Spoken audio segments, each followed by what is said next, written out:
اس کو نہیں لے پاتے ہیں تو آپ میرین سورس کا تب لیں اگر آپ کی باڈی میں اس کی الرجیز نہیں ہیں.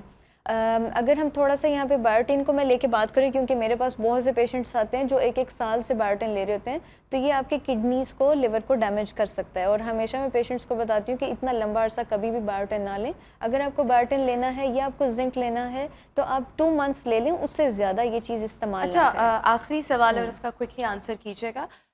What are the treatment options available اگر پری میچور گرے ہیئر ہونا اسٹارٹ ہو گیا, other than the hair colour option, because وہ تو الٹیمیٹلی وہ تو سب کو ہی پتہ ہے اور وہ آپ کے بالوں کو سم ہاؤ ڈیمیج بھی کرتے ہیں, کوئی جتنا مرضی اچھا ہیئر کلر ہو. بالکل. سو اس کے علاوہ اچھا, اس کے علاوہ ایزیسٹ تھنگ از کہ آپ ڈاکٹر سے ریکمینڈ کروائیں اپنے نیوٹریشنز, جو اورل سپلیمنٹس ہوتے ہیں وہ ساتھ ایڈ کریں.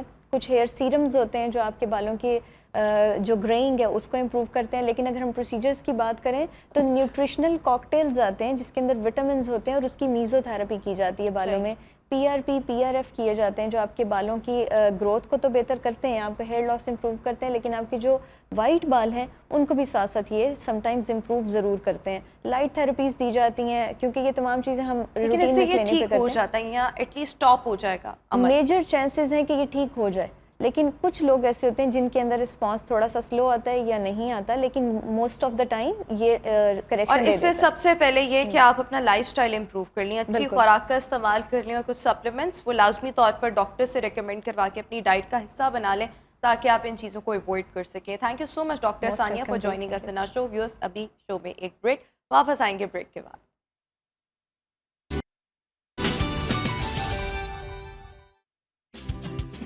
بریک کے بعد ایک بار پھر سے ہم آپ کو گڈ مارننگ لاہور میں خوش آمدید کہیں گے. ویورز, بجلی کی قیمتوں میں ہوش ربا اضافہ کرنے کی تیاری کی جا چکی ہے.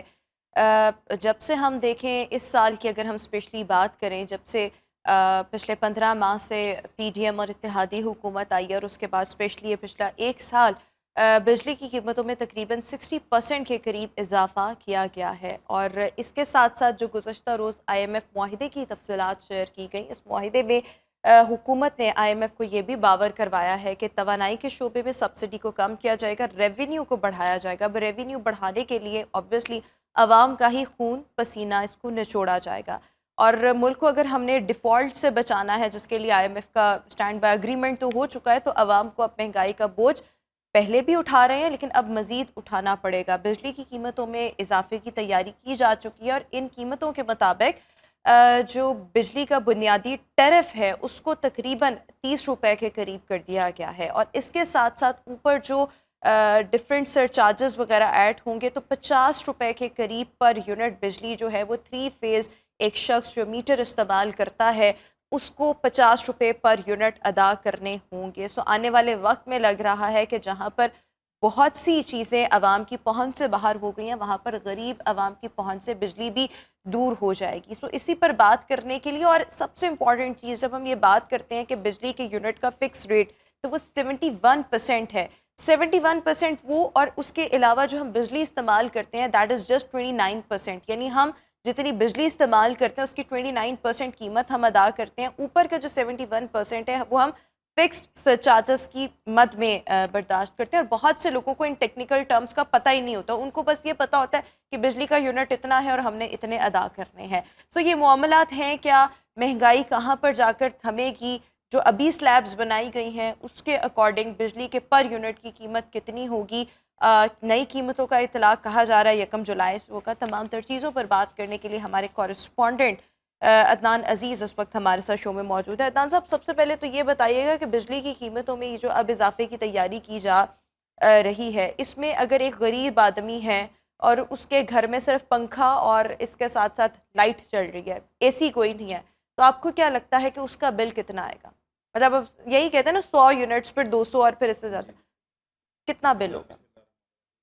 سب سے پہلے آپ کی بات سن کے کافی زیادہ حیران ہوا ہوں کہ جتنی ٹیکنیکل باتیں آپ نے صرف ایک نظر دیکھ کے بتا دی ہے, اتنا شاید مجھے بھی علم نہ ہو. دیکھیں کہ لیسکو کی جانب سے جتنی بھی ڈسٹریبیوشن کمپنی ہیں جو وابڈا کی جو پیپکو نے بنا رکھی ہے, اس میں انہوں نے نا عوام کو تو ایک گمراہ کر ہی رہے ہیں. دوسری بات یہ ہے کہ ابھی تک انہوں نے صرف یہ کہا ہے کہ یونٹ کا ریٹ ہم نے 50 روپے قریب کر دیا ہے, لیکن اس میں مزید میں اضافہ کر دوں کہ جو نیپرا کا نوٹیفیکیشن ہے اس کے مطابق جو پیک ٹائم ہے اس میں بھی اضافہ کر دیا ہے. یعنی کہ جو یعنی پیک پیک ٹائم 50 روپے سے زیادہ ہوگا. ہاں جی. By the way peak time کے وقت بھی چینج کیے گئے ہیں. اس کا پہلے وقت میں 5 سے 11 پہلے 5 سے 10 تھے, اب 6 سے 11 اب ہیں. 6 سے 11 کر دیا, اس میں بھی اضافہ ہو گیا. اور دوسری بات یہ ہے کہ سابقہ جو حکومت تھی پاکستان مسلم لیگ نون کی, اس میں جو سی ایم تھے حمزہ شہباز صاحب, انہوں نے ایک ٹیرف متعارف کرایا تھا جو لائف لائن کنزیومر کے لیے تھا. یعنی کہ ایسے کنزیومر جو 100 یونٹ تک بجلی استعمال کرتے ہیں ان کی بجلی فری آف کاسٹ کر رہے تھے.